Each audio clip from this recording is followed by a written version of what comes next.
Hello friends, my name is Anjali. Then आज की video हम बात करते हैं तुगलक वंश के शासक के बारे में, यानी दिल्ली सल्तनत में तुगलक वंश। तो पिछली वीडियो हमने खिलजी वंश के बारे में बात की थी, तो आज हम तुगलक वंश के बारे में जानते हैं। तो गयासुद्दीन तुगलक शाह ने 1320 से 1325 तक शासन किया और फिर मोहम्मद बिन तुगलक ने 1325 से 1351 तक शासन किया। तो फिरोज तुगलक ने 1351 से 1388 और गयासुद्दीन तुगलक द्वितीय ने 1388 1389, फिर अबू बकर ने 1389, फिर सिराजुद्दीन मोहम्मद शाह ने 1390 से 1394, फिर अलाउद्दीन सिकंदर शाह ने 1394, फिर नसरुद्दीन महमूद शाह ने 1394 से 1414 तक शासन किया। फिर सबसे पहले जानते हैं गयासुद्दीन तुगलक शाह के बारे में, जिसका शासनकाल 1320 से 1325 तक रहा। तो तुगलक वंश ने दिल्ली पर 1320 से 1413 तक राज किया था, यानी कि तुगलक वंश का शासनकाल 1320 से 1413 तक रहा है। तो तुगलक वंश का पहला शासक है ना गाजी मलिक था, जिसने गयासुद्दीन तुगलक के नाम से शासन किया, यानी कि इसका नाम पहले गाजी मलिक हुआ करता था, फिर इसने है ना अपना नाम चेंज करा लिया और फिर गयासुद्दीन तुगलक के नाम पर शासन किया, यानी कि अपना नाम चेंज करके ये रखा, फिर इसने इसके नाम पर शासन किया। वह मूल रूप तुर्क था और इसके पिता तुर्की थे, यानी कि ये भारतीय तुर्क हुआ करता था और इसके पिता है ना तुर्क हुआ करते थे, और इसकी माँ है ना ये हिंदू हुआ करती थी। और उसने है ना दिल्ली के निकट एक तुगलकाबाद नामक है ना नगर बसाया था। और कुछ इतिहासकारों का कहना है कि इसकी हत्या है ना इसके लड़का या पुत्र जूना खान द्वारा मारा गया था, यानी कि इसकी हत्या है ना इसके लड़के ने कर दी थी। ये कुछ इतिहासकारों का ऐसा कहना है। तो जिसने 1325 ईस्वी में दिल्ली की गद्दी प्राप्त की थी, यानी कि जूना खान ने 1325 में दिल्ली की गद्दी प्राप्त की थी। तो जूना खान ने अपना आधिपत्य मोहम्मद बिन तुगलक से किया था, यानी कि इसने भी अपना नाम चेंज करके मोहम्मद बिन तुगलक रखा और जूना खान के नाम पर। और इसने है ना 26 वर्ष तक दिल्ली पर शासन किया था, यानी इसने 26 वर्ष तक शासन किया था, और जिसने दिल्ली सल्तनत का अमर इतिहास को आगे बढ़ाया, यानी कि इसने दिल्ली सल्तनत के अमर इतिहास को है ना आगे बढ़ाया। तो मोहम्मद बिन तुगलक की मृत्यु है ना 1351 में गुजरात के कुछ उन लोगों को मारने के दौरान हो गई थी जिन्होंने दिल्ली सल्तनत के खिलाफ बगावत कर दी थी, यानी कि ये इसकी है ना मृत्यु 1351 में गुजरात नामक स्थान पर हो जाती है। तो तुगलक वंश के बारे में कुछ महत्वपूर्ण तथ्य जानते हैं। तो तुगलक वंश के संस्थापक गयासुद्दीन तुगलक ने अपने नाम के साथ गाजी यानी कि काफिरों का घातक शब्द का प्रयोग किया था, यानी तुगलक वंश के संस्थापक है ना गयासुद्दीन तुगलक माने जाते हैं, और इसके साथ जो गाजी था ना उसका अर्थ होता है काफिरों का घातक। फिर गयासुद्दीन तुगलक ने सिंचाई के लिए कुओं नहरों का निर्माण कराया था। संभवतः यह पहला सुल्तान था जिसने नहरों का निर्माण कराया है, यानी कि ये क्वेश्चन भी किया जाता है कि दिल्ली सल्तनत का ऐसा कौन सा शासक था जिसने नहरों और कुओं का निर्माण कराया था। तो गयासुद्दीन तुगलक था वो।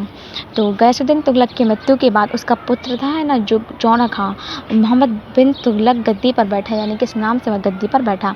फिर मोहम्मद बिन तुगलक दिल्ली के सभी सुल्तानों में सबसे ज़्यादा शिक्षित और विद्वान था, यानी कि ये मोहम्मद बिन तुगलक था ना ये दिल्ली के सभी सुल्तानों में सबसे विद्वान और शिक्षित व्यक्ति माना गया है। कहें तो ये पढ़ा लिखा मूर्ख विद्वान व्यक्ति था, क्योंकि इसने जितनी भी नीतियाँ बनाई हैं ना वो सब असफल हो गई थी। तो जानते हैं आगे। और मोहम्मद बिन तुगलक के शासन चलाने की विभिन्न विवादास्पद नीतियाँ बनाई जो असफल रही, यानी कि इसने जो नीतियाँ बनाई थी ना वो असफल रही थी। तो मोहम्मद बिन तुगलक की प्रमुख असफल नीतियाँ कौन सी थी वो जानते हैं। सबसे पहले इसने दोआब क्षेत्र में कर की वृद्धि की थी, यानी कि इसने है ना जो कर थी यानी टैक्स उसमें वृद्धि कर दी थी। और फिर राजधानी परिवर्तित दिल्ली से देवगिरी लाया, यानी इसने राजधानी को परिवर्तित कर दिया। तो इतना टाइम वेस्ट हुआ एंड इतने पैसे भी खर्च हुए होंगे। और फिर सांकेतिक मुद्दा का प्रचलन किया, यानी कि इसने फिर सांकेतिक मुद्दा का प्रचलन कराया था। फिर खुरासान एवं कराशिल का अभियान किया था, और फिर देन इसने लास्ट में खुरासान एवं कराशिल का अभियान किया था, यानी कि वहाँ युद्ध लड़ने गया था। तो मोहम्मद बिन तुगलक के काल में ही हरिहर और बुक्का नामक दो भाइयों ने विजयनगर साम्राज्य की स्थापना की थी, यानी कि यह ऐसा क्वेश्चन भी कह सकता है कि किसके समय में हरिहर और बुक्का ने विजयनगर साम्राज्य की स्थापना की थी। तो मोहम्मद बिन तुगलक के समय में। तो अफ्रीकी यात्री इब्न बतूता मोहम्मद बिन तुगलक के शासनकाल में भारत आया था। ये भी क्वेश्चन हो सकता है कि इब्न बतूता ये है ना अफ्रीकी यात्री था, तो ये किसके शासनकाल में आया था। तो मोहम्मद बिन तुगलक के शासनकाल में आया था। तो मोहम्मद बिन तुगलक की मृत्यु पर इतिहासकार बदायूनी ने लिखा है कि, यानी कि इसकी मृत्यु हो जाती है, फिर इतिहास बदायूनी ने लिखा है कि राजा को अपनी प्रजा से और प्रजा को अपने राजा से मुक्ति मिल गई, यानी कि ये पढ़ा लिखा तो था बट कहें तो पढ़ा लिखा मूर्ख विद्वान था, यानी कि इसने कई नीतियाँ बनाई हैं पर वो सब असफल हो गई थी। तो फिरोज़ शाह तुगलक ने अपने शासनकाल में 24 कष्टदायक करों को समाप्त कर केवल 4 पर कर लगाए थे। यानी कि इसने है ना 24 करोड़ से मुक्ति दिला दी थी और सिर्फ केवल 4 चीज़ों पर है ना इसने टैक्स लिया था, जैसे कि खराज यानी लगान, खुम्स यानी कि युद्ध में यानी कि जो युद्ध है उसमें लूटा हुआ माल, और फिर जजिया और फिर ज़कात और वसूल किए थे। फिरोज़ शाह तुगलक ब्राह्मणों पर भी जजिया कर लगाने वाला पहला सुल्तान था। यानी कि फिरोज़ शाह तुगलक है ना, ये इसने है ना ब्राह्मणों पर भी जजिया टैक्स लिया था। जो मोहम्मद बिन कासिम ने लगाया था उसने है ना ब्राह्मणों पर टैक्स नहीं लिया जाता था। कौन सा? जजिया कर, मोहम्मद बिन कासिम द्वारा लगाया गया था। बट है ना इसने है ना ये ब्राह्मणों से भी इसने है ना टैक्स लिया था। और फिर फिरोज़ शाह तुगलक ने खिजराबाद, टोपरा और मेरठ के अशोक स्तंभों को लाकर दिल्ली में स्थापित किया था। यानी कि इसने फिरोज़ शाह तुगलक ने जो अशोक स्तंभ है ना उसे है ना दिल्ली लाकर स्थापित कर दिया था। यानी कि वहाँ से लाकर कहाँ? खिजराबाद या टोपरा मेरठ से लाकर।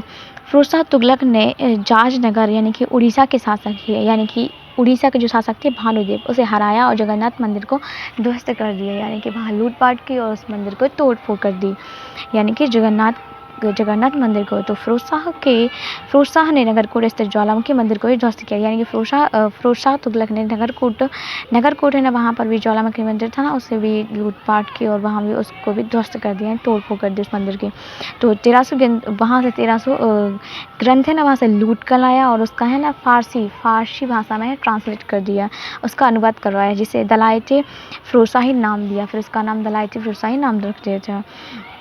फिर फिरोज़ शाह तुगलक ने इसने अपनी आत्मकथा लिखी थी, जिसका नाम है फुतुहात-ए-फिरोज़शाही। यानी कि इसने अपने इस नाम से है ना अपनी आत्मकथा लिखी थी, यानी ये इसने खुद लिखी थी। तो तुगलक वंश का अंतिम शासक है नसरुद्दीन मोहम्मद शाह था। यानी कि ये भी क्वेश्चन किया जा सकता है कि तुगलक वंश का अंतिम शासक कौन था? तो नसरुद्दीन महमूद शाह के वंश का है ना अंतिम शासक था। तो नसरुद्दीन महमूद शाह शासनकाल में तैमूर लंग ने दिल्ली पर आक्रमण किया था। यानी कि नसरुद्दीन महमूद शाह के समय में है ना तैमूर लंग ने है ना उसमें आक्रमण किया था। तो आज हमने तुगलक वंश के बारे में जाना है। नेक्स्ट वीडियो हम सैयद वंश के शासक के बारे में जानते हैं कि सैयद वंश की नींव किसने रखी थी। अगर आपको वीडियो अच्छी लगी हो तो वीडियो को like, share and comment and then subscribe करना ना भूलें। And bye and take care.